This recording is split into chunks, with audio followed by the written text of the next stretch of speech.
I'd like to introduce our next panel here today at the U.S. Center on Revolution Now and Beyond. So I'd like to introduce our moderator for today's event, Jonathan Elkind, who is the Assistant Secretary for the U.S. Department of Energy's Office of International Affairs. Thank you very much, Tom, and good morning, good afternoon to everybody. Jet lag is still showing itself. The core focus that we want to draw out through this panel is a discussion on the interplay between innovation of clean energy technologies and deployment. And the core point in particular that I hope comes through very clearly from our discussion today is that these clean energy technologies that we need to develop and accelerate the deployment of, that these are all about decisions that are good for business, good for job creation, good for competitiveness of the U.S. economy, and oh, by the way, yes, of course, good for the climate. I am very pleased to be with you today as we are nearly 1 year since the start of the 21st Conference of the Parties in Paris. On the first day of COP-21 last year, President Obama and representatives from 19 other countries announced a new initiative called Mission Innovation, the focus of which is exactly clean energy development and innovation in particular, as is signaled in the name of the event initiative itself.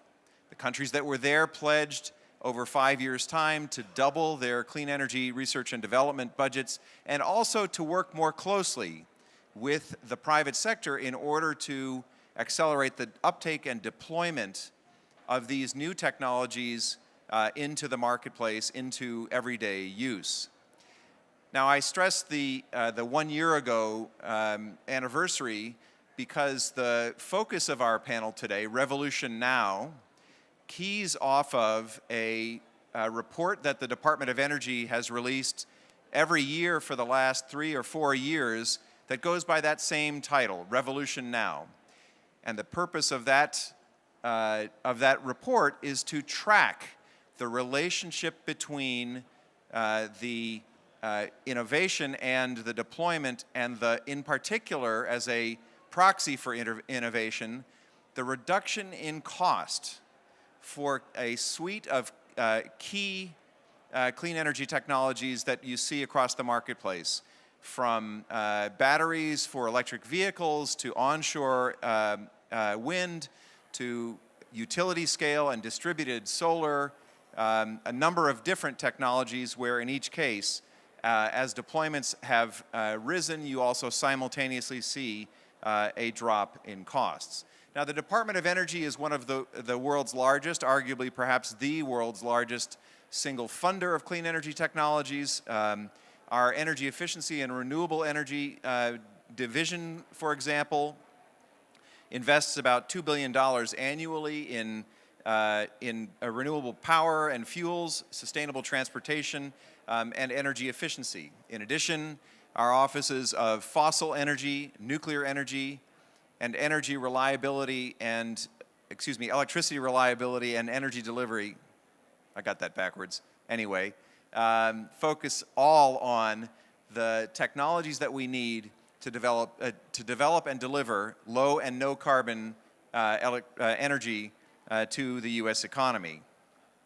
Let me give you some examples to make this a little bit more understandable, and then I'm going to ask our presenters to jump in and to give some opening remarks, and in particular, I hope, to elicit comments from you in the audience about this clean energy revolution that we are seeing happen. Our Energy Efficiency and Renewable Energy Division, for example, runs the Federal Energy Management Program, asserting that the U.S. federal government can lead by example, and so that program has entered into more than $4 billion worth of energy performance contracts to pull energy efficiency technology in buildings, renewable power, and the like into the federal market. On the transportation side, in addition to the fact that the Obama administration has raised passenger vehicle standards to their highest level of 54.5 miles per gallon by 2025, in addition to which we have, in addition to the fact that we have promulgated the first ever standards for medium and heavy duty trucks. Our efficiency and renewables colleagues have started a program called Super Trucks that is yielding heavy duty vehicles that can operate with 50% greater efficiency than past models. In the equipment and appliance standards space, the Obama administration has set out a goal of promulgating new standards that will yield by 2030 an aggregate of 3 billion tons of carbon avoided, emissions avoided, with massive savings also for the marketplace. So these are just a few examples that I'd like to call your attention to as we start this panel. In regard to the Revolution Now document itself, you can find it on the Department of Energy website. It calls out the startling increases in the efficiency and the reductions of cost that are possible in the marketplace as one example that I hope that Bill Bean will speak about more. LED lighting since 2008, Class A lamps have fallen by 94% in cost. Now that is something that is totally material, and you see as a consequence, big industrial companies, I'll name a competitor, sorry Bill, such as GE, deciding that it no longer makes sense to be in the market to produce incandescent bulbs and even compact fluorescent lighting systems, because the opportunity, the efficiency, and the cost reduction in LEDs is such that there are huge opportunities, huge potential for the market to grow going forward. With that, let me stop and ask our colleagues to take over and do some opening presentations of their own. I'm going to ask first for Bill Bean to speak, and Bill is the Global Head of Strategy and Chief Marketing Officer for Philips Lighting, thus particularly has reason to object to my choice of a company a moment ago. It won't happen again. Bill, I'd like to ask you to take over the mic and give us some opening thoughts, please. Absolutely. So it's good to have some healthy competition on the dais, but let's focus the competition on something that's good. I don't know if you can feel it in this room, but there is heat that is not natural.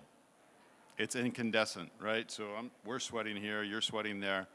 This is what we need to deal with, right? To break the back of climate change, we need to take some practical solutions.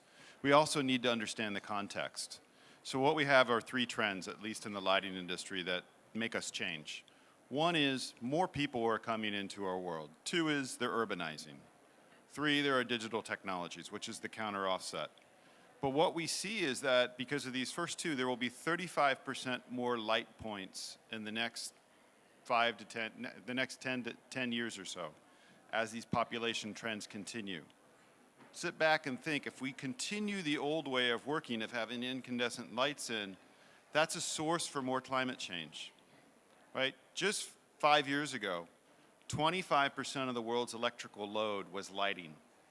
We've got that, actually it was 10 years ago, we've got that down now to 15% through one change, which is LED, right? If we continue to exact LED change, putting it out there as fast as possible, we can get that down to 8% within the next 10 years, right? That's a significant change, and as simple as just changing a light bulb or a light fixture. So it's not exciting to some people, but it's exciting to me in our industry because it's affordable now. You said that yourself. We're 90% cheaper than we were just 5 years ago. So a very practical solution is just changing the lights. And you can see it everywhere. One of the things that we have as Philips Lighting is we're in over 160 countries across Africa, across Asia, around the world. And we can see the changes. And this is what we've seen. And it doesn't matter if it's us or somebody else that you work with.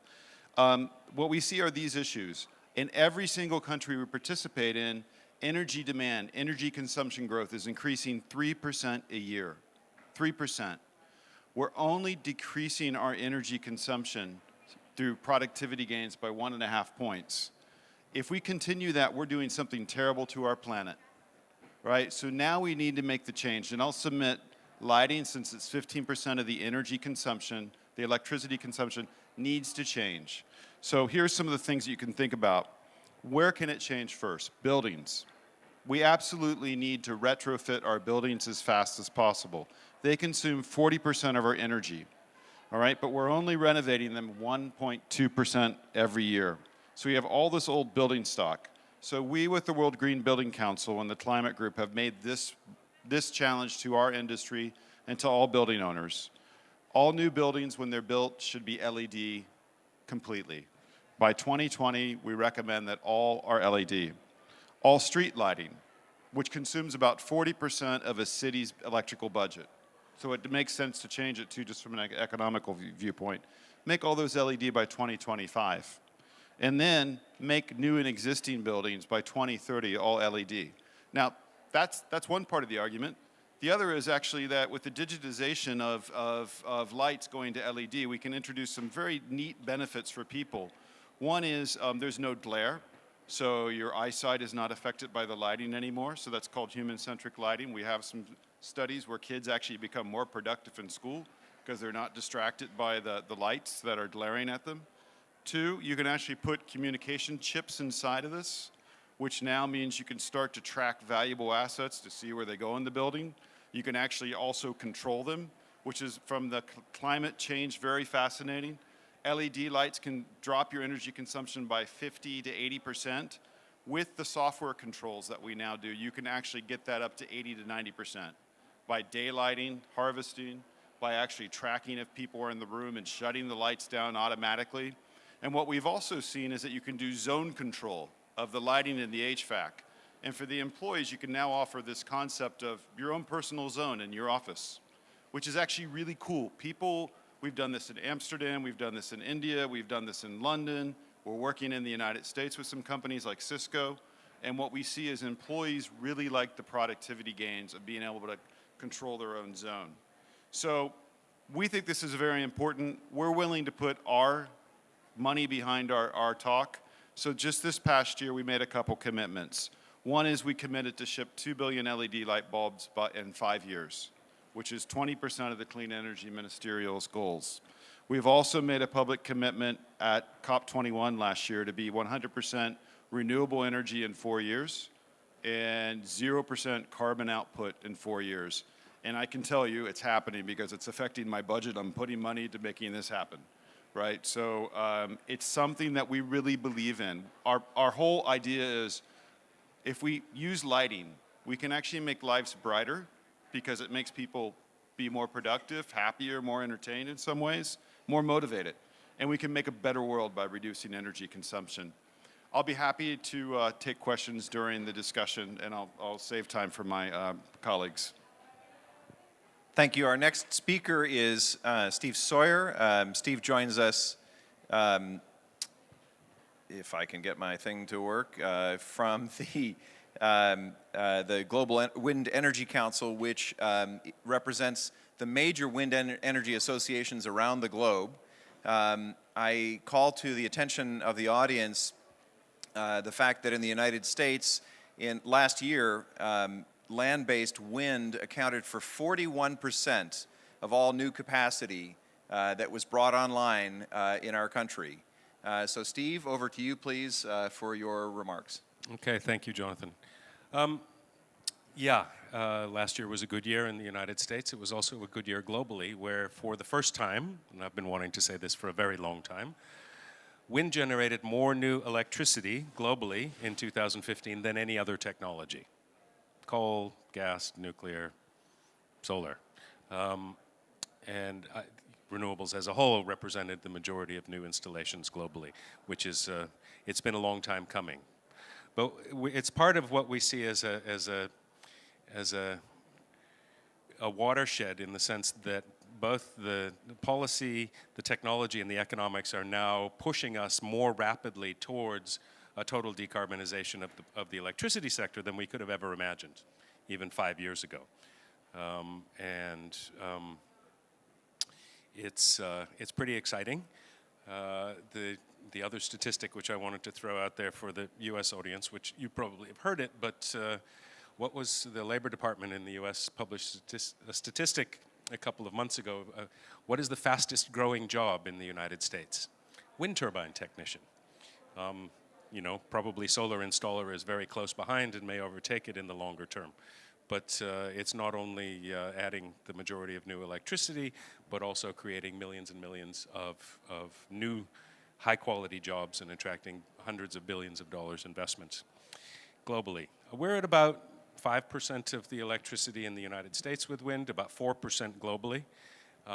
Current trajectory would have us at somewhere between 8 and 10% of global electricity supply by 2020, and as much as, well, 18 to 20% by 2030.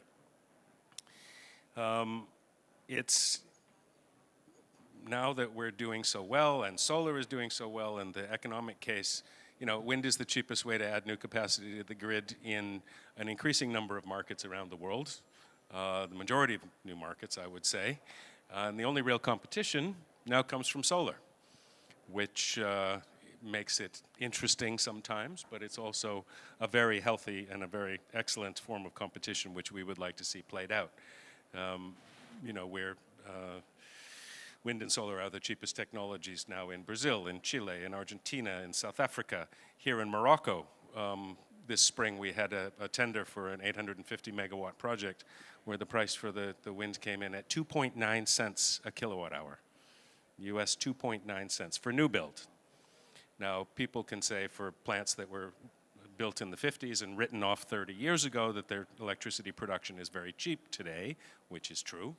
But against new build coal or new build gas, we're somewhere between usually 40 to 80% cheaper. And depending on the regime, solar is often in a position to say the same thing.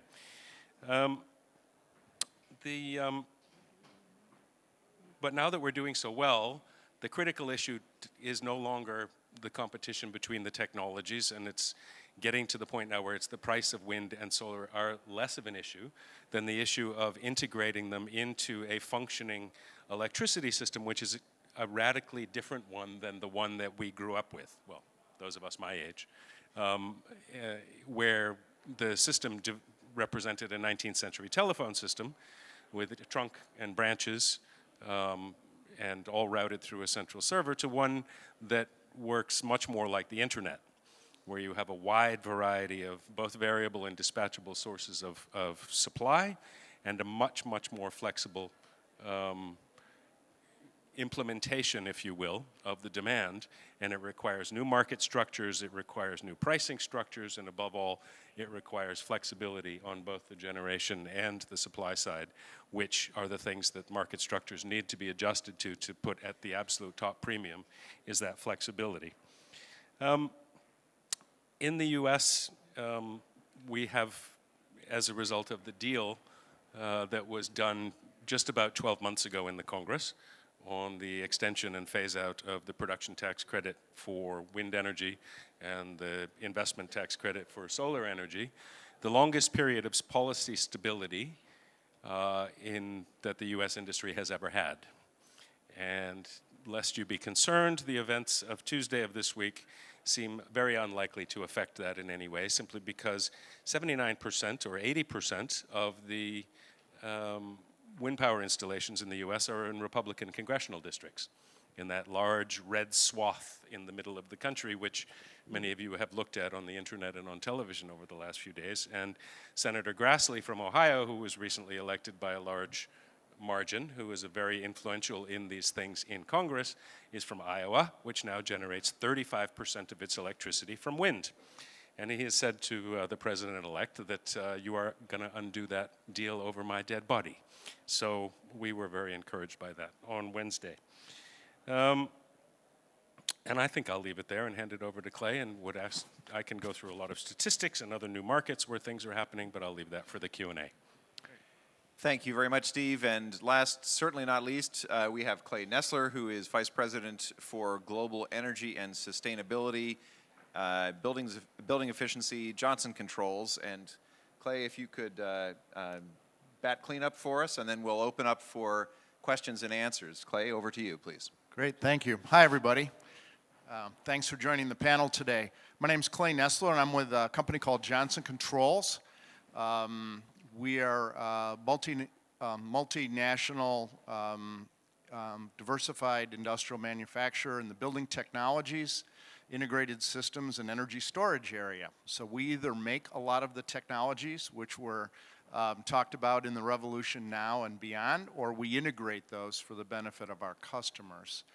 We're located in only 150 countries. We have 10 to go, I guess.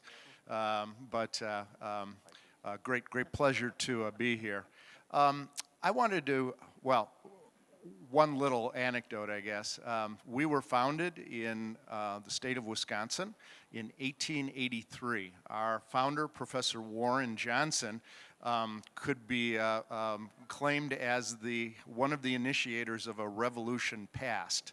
He invented the room thermostat. So with the theme of revolution now and beyond, that's about 130-year throwback to the past.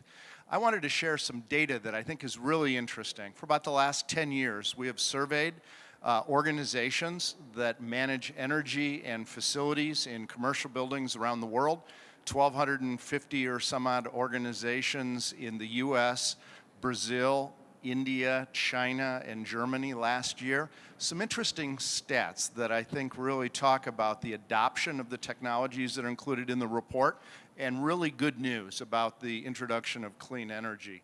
One of the questions we ask is, what did you invest in last year, right? So think of every capital investment that you made over the past year. For the last 10 years, it's generally been heating and cooling equipment and controls, but interestingly enough, 36% invested in on-site renewable energy, and 34% invested in smart building technologies. We thought that was that's a very significant increase over the last 10 years that we've been tracking it. If you double-click on the energy area, we found that particularly for large organizations that manage over 100,000 square feet or 10,000 square meters of space, that 45% plan to make investments in on-site renewable energy over the next couple years. Perhaps even more surprising, 32% expect to make investments in electric storage. This didn't even register 5 or 10 years ago, the idea of using batteries and other technology to store energy on site. That's being driven by two things that we can see. One is the single biggest increase in the survey this year was that 80% of organizations around the world plan to achieve nearly zero or net zero energy in at least one of their facilities in the next 10 years. That is more than expect to have a certified green building over the next 10 years. And even more significant than that, and I think a real driver in the future for energy storage technology is in the US, just the US, 52% of organizations expect to have at least one facility that can operate off the grid for extended periods of time in response to severe weather and grid outages. So you can clearly see the evolution of technology over time. Two things that I just wanted to focus on in the report. One is ISO 50001 and manufacturing improvements. That's an energy management standard, very popular in Europe, making its way to the US, driven by the US Department of Energy and the Superior Energy Performance Program. We have many dozens of facilities in Europe that are ISO 50001 certified. As a company as a whole, prior to a week ago when we divested of our automotive business, we had 280 manufacturing plants around the world. Those manufacturing plants had almost $500 million in energy cost. Since 2002, when we initiated energy management practices, we've been able to reduce energy intensity by 40%. If you do the math, that means that our energy bill last year was $100 million less than it would have been if we had maintained constant energy productivity over those years. That's a serious amount of money that drops to the bottom line. Most of that came from no-cost, low-cost investments with less than a 2-year payback. An awful lot of LED lighting retrofits in plants with LED quality light fixtures. All right, coffee later. The other interesting thing is with the 280 plants, we were able to really look at what drives greater energy savings.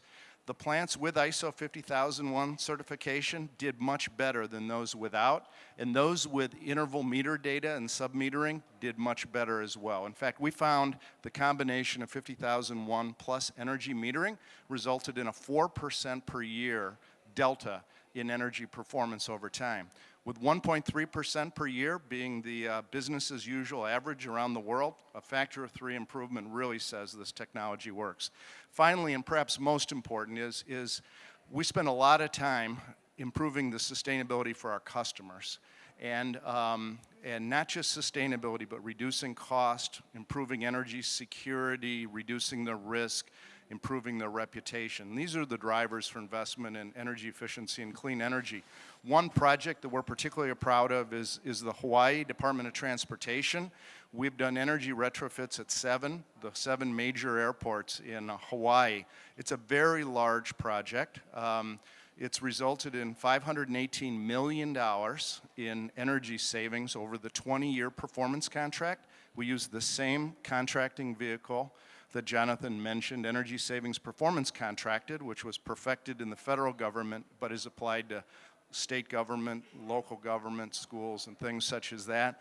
49% energy reduction. Some of the stats, 75,000 high-performance lighting fixtures were installed, 9,100 PV panels generating 2.8 megawatts of solar on site, HVAC control, smart building technologies.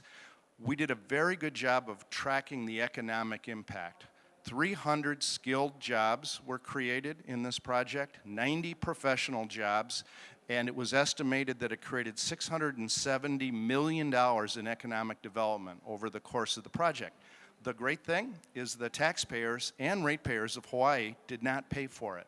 The energy savings paid for it over time.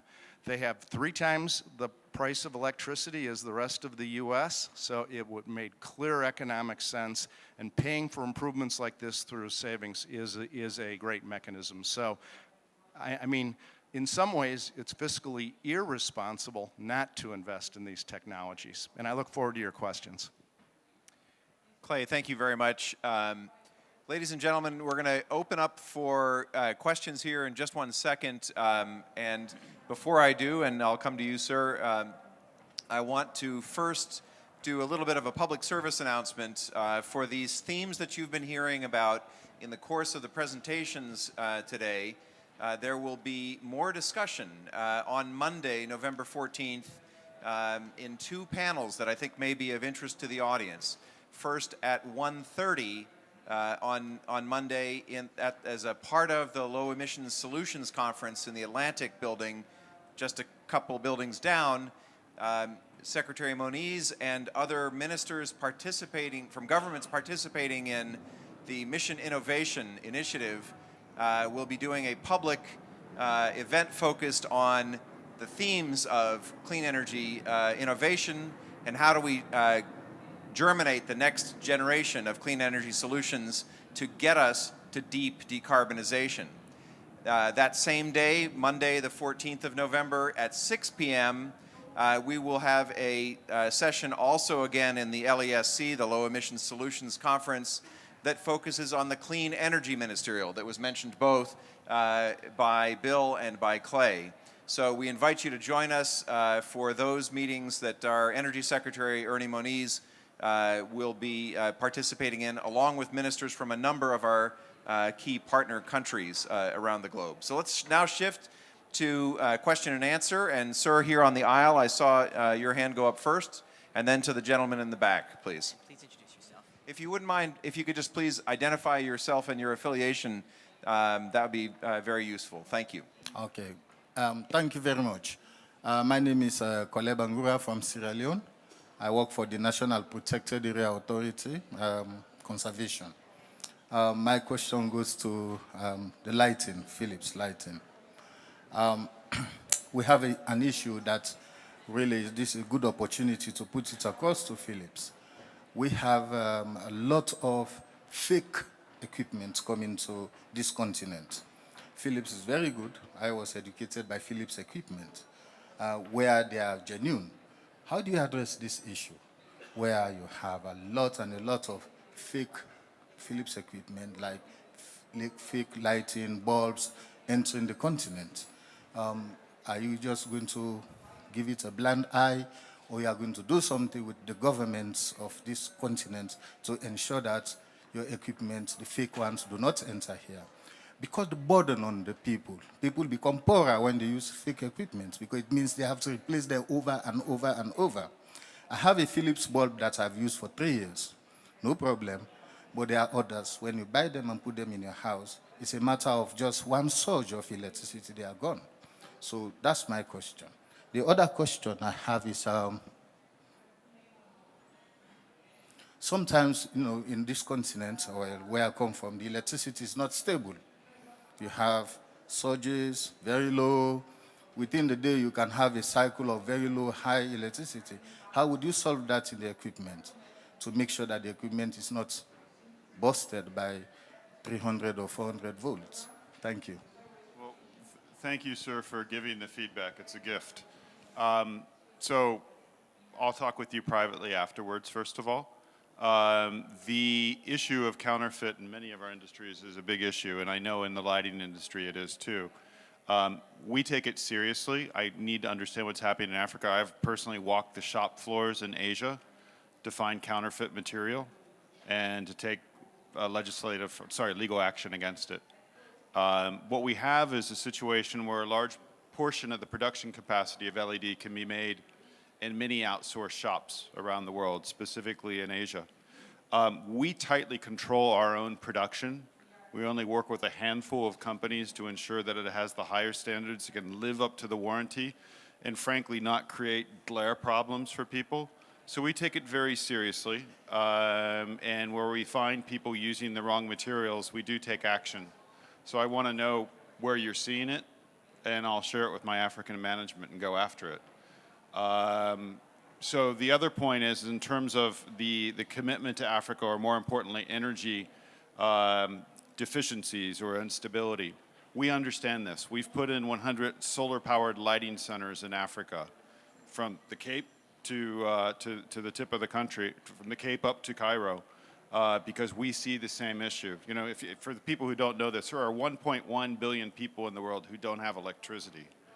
So when we talk about the great building controls, we also have to think about 1/6 of our population in our world don't even have electricity, and they're using charcoal and other sources of energy that contribute to climate change and also hurt their own health. So what we've done is we've created a consumer set of products, there are 3 of them, that are solar-powered lanterns, solar-powered energy systems for homes, where we're working to put them in Africa and also South Asia.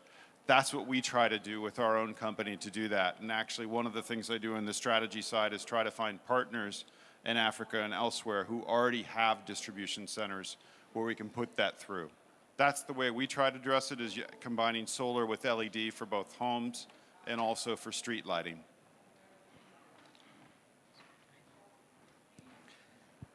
Russell Mills from Dow Chemical, representing ICCA, the global chemical industry. Great presentations, thank you. We're very excited about this issue of energy storage. We think it's going to be hugely important for all kinds of reasons. I have a question which I think is probably more towards Clay, which is about the whole recycling issue. If you have a large amount of batteries going into households, with all the expertise your company has developed over many, many years on the recycling side of the older batteries, lead acetate, are there specific issues, concerns, preparations we should be doing within the value chain, both from the chemical industry side, but also the governmental involvement, so that there is an effective way of managing what will be a huge increase in storage in households rather than vehicles? Of course, in vehicles as well, but I mean specifically household, that recycling challenge, excuse me. Thank you, Russell. Great to see you. It's a great question, and the good news is that the automotive battery industry, at least in developed and rapidly developing countries, has a fantastic recycling record. In fact, most people think that perhaps paper is the most recycled consumer product. perhaps aluminum. It's actually automotive batteries. It's about 99%. And I know that our company has been an innovator in that. We have what we call a closed loop system, where batteries get delivered to a retail outlet, like a Walmart someplace, and the new batteries get dropped off. The old ones that get turned in, and there's a bonus, right, a payment if you turn in your battery, all right? So that goes to the consumer. That's a very important policy. We pick up the dead ones. They go to a recycling center. The lead is recycled. All the poly and plastics from the battery is recycled. Even the acid that's in the battery gets used for fertilizer and other mechanisms. Those components then get on the truck and they go to the battery plant where new batteries are made. That allows us to use as much recycled materials as possible so we aren't extracting more out of the ground, and that loop is about 99% effective. Now, there's great consciousness with the next generation of batteries, whether there be lithium-ion or other types of technologies. A lot of those batteries are in larger scale applications like grid-connected or stationary, which is mentioned in the report. Many of those are envisioned to actually be the batteries from vehicles at the end of life. A battery designed for a car is a battery designed for the most harshest of conditions, temperature-wise, vibration. Automotive and transportation applications are very tough. A battery which, let's say, degrades over 10 years maybe to 80%, still has a very long and useful life for other applications, like sitting them next to wind turbines for firming of wind during intermittency, for use in commercial buildings and things like that. So while a lead acid battery may have a 3-year life, lithium-ion batteries will probably have a much, much longer life. But the industry is also very intensely focused on recycling at the same levels that we're used to with other battery technologies. So great question, Russell. Just one brief point or a challenge to anybody who's from industry is it would be great to take that type of thinking and apply it to circular materials. So we're exploring that in a concept called circular lighting, and many of you can do it too. So what we've started thinking about is, okay, how can you design a product so when it reaches the end of life, the materials aren't put in a landfill?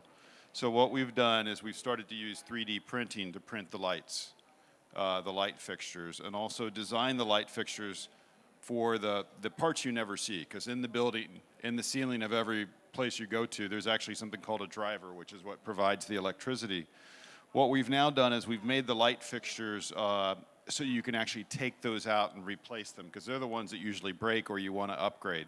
So we're starting to roll this out in Europe now, where instead of ripping everything out, you can actually replace the parts and then recycle the parts. So they don't go in landfill, and instead you enter service contracts. So everyone, if you're in industry, let's try to be more circular in our thinking and not linear. Okay, I'd like to open up the floor again for more questions. And I'm pausing. While you're thinking about your next questions, let me pose one that I'd like to draw out the panel on.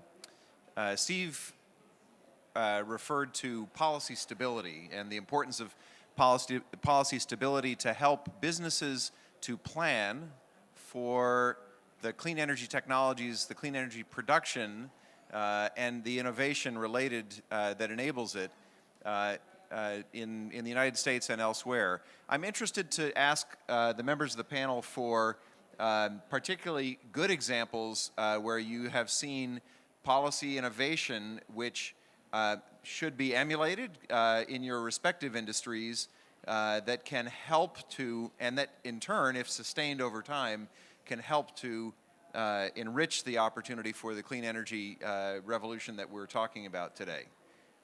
Want to start? Yeah, I mentioned that the U.S. after 12 months in the longest period of policy stability that it has ever been in for wind and for solar. You could look at the previous 20 years as an example of what not to do, which would be on again, off again, operating at the whim of Congress. I suppose the most graphic example of the wind industry, of the benefits and lack thereof of policy stability or instability, is the situation we have in wind power in Europe, where you have Germany, which is not a very windy country, with a fixed feed-in tariff for wind. For most of the last decade, generating wind power at somewhere between 7, 8, 9 cents, euro cents per kilowatt hour, as opposed to the United Kingdom, which has the best wind resources in Europe, where the prices are somewhere between 20, 30, 40, and sometimes 50% higher, simply because of the chopping and changing of the support mechanism, and particularly their reliance on the market mechanism of RECs, or ROCs they call them, sorry, Renewable Obligation Certificates, which if you go to the bank, you say, I have this contract to build this wind power plant and I have these ROCs, and they fit in your income stream. Well, how much is a ROC worth? Well, it was worth X last week, it'll be worth X next week, we think, but we don't really know, and the risk premium on your loan goes up, and for all, well, for wind and solar anyway, the cost of capital is one of the most significant factors in what your overall lifetime levelized cost of electricity is going to be. So when you go to the bank, or you go to whoever is your financier, and you know your costs with it absolutely up front, you're going to get the lowest cost of capital. And so I think that's the main message over time, is that with the stability and clarity of the policy, you get the lowest prices, and that's why we get the prices that we get now, is because we can say how much it's going to cost the first day the plant starts operating, and we can say how much it's going to cost 20 years from now. And the financial community has begun to respond to that and treat investments in wind energy, both on and offshore now, because there's been a very dramatic decrease in the prices for offshore energy in Europe, where the market has finally reached a maturity just in the last 6 to 12 months. So we're getting down below, well below 10 cents a kilowatt hour. Still got a ways to go. But that's the critical thing to me. I mean, particularly for the capital-intensive energy generation technologies like wind and solar, policy stability and long-term clarity and market visibility is the most important thing to drive down costs and at the same time drive innovation. Great recent example. We had the privilege of participating in the Montreal Protocol, Kigali Amendment proceedings in Rwanda a couple weeks ago. And I think it's a great story of how policy and policy certainty is so critical to an industry. We were there with many of our competitors in the air conditioning and refrigeration business, and we were there actively supporting the amendment. In other words, we were advocating to phase out and obsolete the products we are making today. It would seem like an unnatural act, but if you looked at the alternative of uncertainty over time with respect to regulation, it takes us literally years to design a new generation of products which would use new low GWP refrigerants. The capital investment puts an entire business at risk. The more certainty, given enough time to go through the research, development, productization phase, and the ability to introduce those products into the market, the lower the risk to our organizations. The HFC phase down was a very critical application, because in some classes of air conditioning equipment, particularly those for residential, some of the alternative refrigerants are mildly flammable. So we not only need to have certainty around the refrigerant phase down, we need certainty around the efficiency requirements for the equipment the refrigerant goes into, and we also need the building codes to catch up with respect to the safe handling of the refrigerants within the buildings.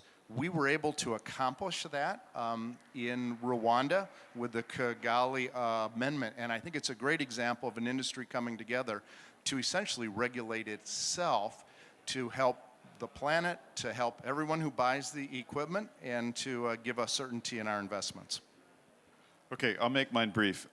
I'll just state, I think, an obvious feeling that we all have. We're in a period of policy uncertainty, right, given the change that just happened.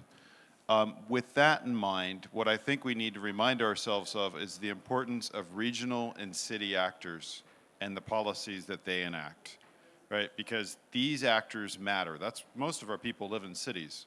And so I'll get into policy wonkiness now and just express my great fan, I'm a fanboy of California Title Building Code 24, right? What is that? That's the building code that says any new building that's put in place has to have smart controls, basically, right? And what we've seen is that's basically stimulated more livable, better working conditions for employees, and also the positive side effect for industry too, along with the energy savings of faster growth in smart buildings for every industry that's involved. And at the same time, when you go into these buildings, actually, they're really nice places to work.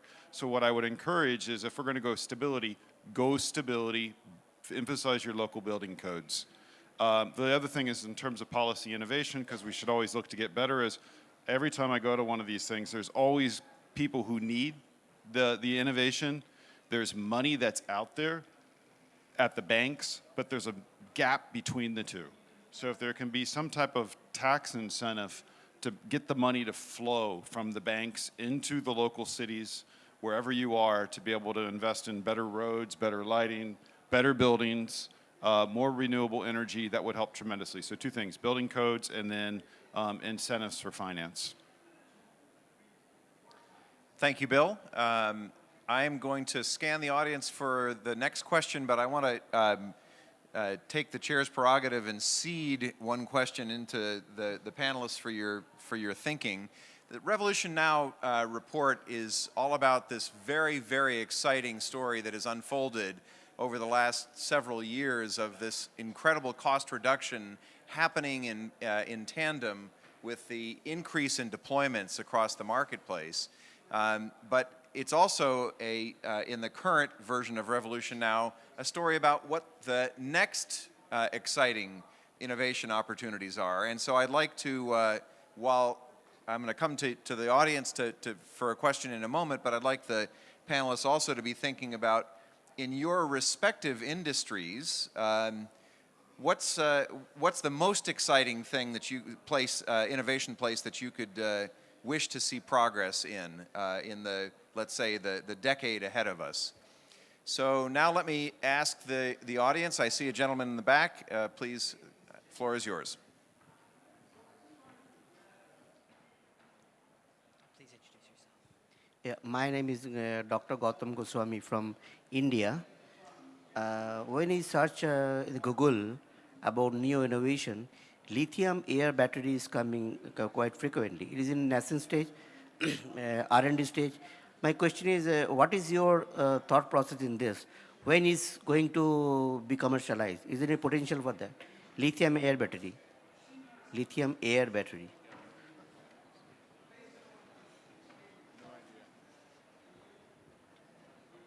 No idea. You've successfully stumped the panel, sir. Actually, the report says it is very nascent stage. The innovator is also not clear whether it will see the day of the light.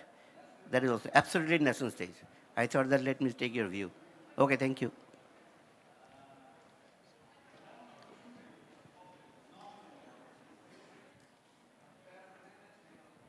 Radia, Chief of Energy Section at the UN Regional Commission of Western Asia. My question is related to the energy efficiency in the existing building at the US. I mean, what's the potential in the existing building, given that the building code maybe it's much more applied for the new building, but what's the work that was done so far in the existing building?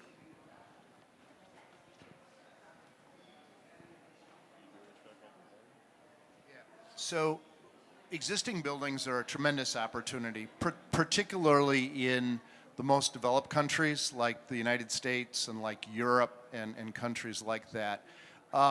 Most studies show that you can cost effectively retrofit existing buildings and save about 25%. Now, deep retrofits is what we call a retrofit of a building that is on the order of 30 to 50%. Savings or more.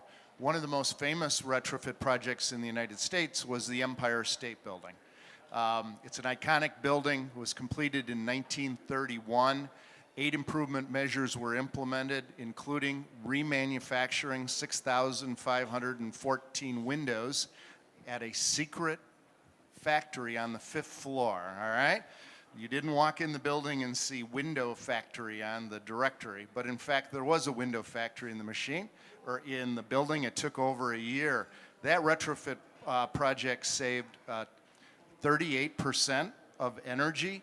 A lot of the energy savings were in the tenant spaces, and the really great thing is the payback on the investment to retrofit the building was a little over 3 years. So it's an iconic project which really, I think, demonstrated to most commercial building owners the opportunities to retrofit existing buildings.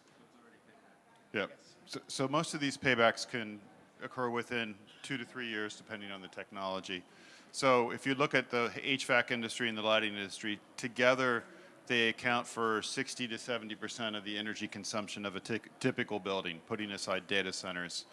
And so if you upgrade the lighting and upgrade the HVAC, you can knock that down in our industry by 80%. But you also get some really cool benefits if you add software to it. I'll just use the Empire State Building because we were involved in it too.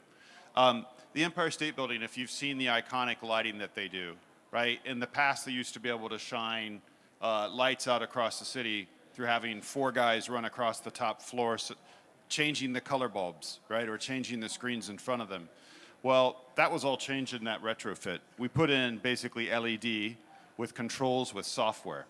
So a person with a laptop can sit and change all these lights and actually tune it to the music. So the city becomes more alive, right? So when you had the Alicia Keys New York song playing just 2 years ago at Christmas time, all that lighting changed because of software, right? And so it's not just about energy efficiency, which is fundamentally important to the communities, but it's also making the city more livable, the building more livable, right? And that's one of the things we need to do as we get more and more people. The society needs to have more livable spaces.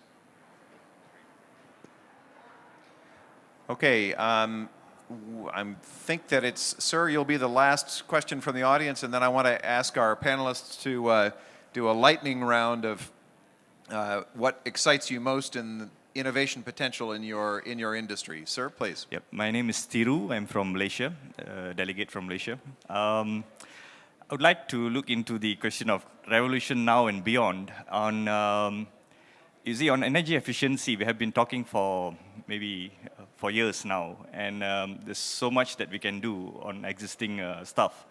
To push certain things, we need certain incentives. You're talking about policy and so on. My question is particularly on the mechanism on putting a price on carbon.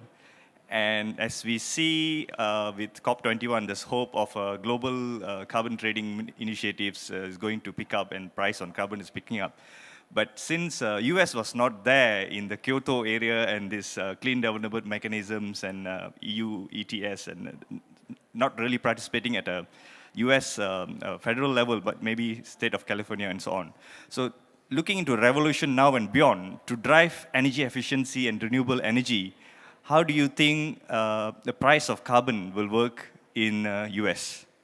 Can you have some light on that? So let me start and answer, and then I'll pass the mic to my colleagues because this is fundamentally a question of national policy. And the point that has been emphasized on numerous occasions in the course of the Obama administration is that there are lots and lots of important things that we can do and should be doing now in terms of deploying clean energy technologies across our economies. And doing so is good for job creation, it's good for the competitiveness of US companies, it's good for the environment at the same time. That said, it has also been clear that an economy-wide signal in the form of a price on carbon is something that has a very clear impact to frame expectations. It's part of the policy stability that is needed in order to see the kinds of deep decarbonization progress that we need by mid-century. What the choices will be for the new team now coming into Washington is a question that will remain to them to determine. I'll simply say that it has been our very strong view during the Obama administration that having that economy-wide price on carbon is something that is a necessary a signal to the marketplace not to engage in an economic activity that has impact on the global environment. Now, my colleagues, I invite them to offer their perspective from the business angle, but that is one from a government perspective. Yeah, the only thing I can do is echo Mahatma Gandhi's words when asked about what he thought about Western democracy. He said he thought it would be a good idea, and I think we feel pretty much the same way about a global price or a national price on carbon. Energy efficiency is tricky in a way when it comes to a price on carbon. When we did the Empire State Building retrofit project, we actually modeled the economics, assuming an EU ETS type of price on carbon and things such as that. And the way a price on carbon typically works its way through to an efficiency project is by reducing the payback. But as we've mentioned a number of times, the paybacks are ridiculously low already, right? If people aren't investing when the payback is 1.5 years, are they going to invest when it's 1.4, okay? That is sort of the dilemma of energy efficiency. Now, what does seem to work is when, like California with AB 32 and the eastern states with RGGI, Regional Greenhouse Gas Initiative, what do you do with the money that you receive from the emissions credits and the allowances? When it is recycled, like in RGGI, investing in energy efficiency, a lot of good work has been done in upgrading schools, not just making them more efficient, but making them healthy, more productive, putting in the right kinds of lighting to improve education. A combination of policies which actually stimulates and incentivizes investment seems to be the best approach. Okay, I'm going to now cut to the lightning round and ask the panelists to call out a one or two real quick. What do you think would be the most exciting innovations to see in the next decade in your, or to advance in the next decade in your respective industries? Two ideas, and they're both happening. In the next 24 months, wireless controls for all lighting and also building. That will open up 80% of the building stock. We're working on it as others, so you should expect that to come out soon. In the longer term, mid to long term, Li-Fi. Li-Fi is basically a technology that's not necessarily related to energy efficiency, but it basically turns the lights wavelengths into data transmission. And so then we can actually supplement the radio technology that's being overwhelmed by everybody's smart device without adding any more fixtures. Two things. One is that turbines are getting really big now. The biggest one is 8.4 megawatts with a rotor diameter of 164 meters. They're going to get a lot bigger for offshore applications, 10 megawatts, 12 megawatts, 14, 15. With the materials and the technology we have now, there's no reason we can't go to 20 megawatts per. The other thing is the use of a combination of LiDAR and Doppler radar technology to actually be able to dramatically increase the efficiency with which we extract wind energy from the wind. And for people who are interested in that sort of computational fluid dynamics modeling, it's fascinating stuff. I'll give a slightly different twist on this. I'm going to turn everything 90 degrees. We've seen great advances in technology around individual components, okay? We've seen LED, and next will be organic LED or whatever, right? And the curves, the cost curves in the report show these things asymptoting to near zero, it appears. So we can make refrigeration and air conditioning equipment more efficient a little bit. We're in the diminishing returns. They have magnetic bearings. They're super efficient. Lighting.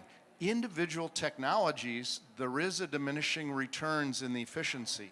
I think the next breakthrough is when we view things as a system. We know that when we integrate systems in buildings, when we integrate lighting, HVAC, when we integrate with water and the other systems in a building, we can get an incremental 25% savings just by viewing it from a systems perspective.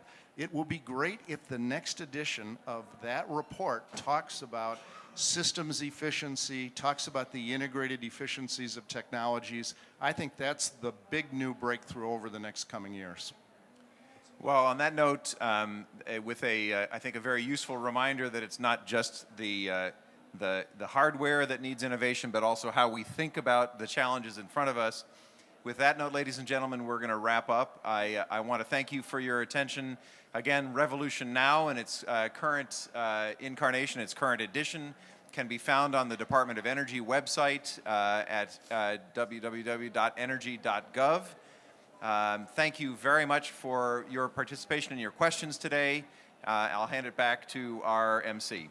And can we have a round of applause for our panelists today? Thank you very much. We have multiple events still scheduled here at the U.S. Center. From 3 to 3:30, we have a talk from NASA scientists here on NASA's Hyperwall. From 3:30 to 4, we have something at our Innovation Corner, which is to my left, your right, from NREL. We have 2 side events for the rest of the schedule for today. From 4 to 5 p.m., we have Unlocking Clean Energy Investment in Sub-Saharan Africa.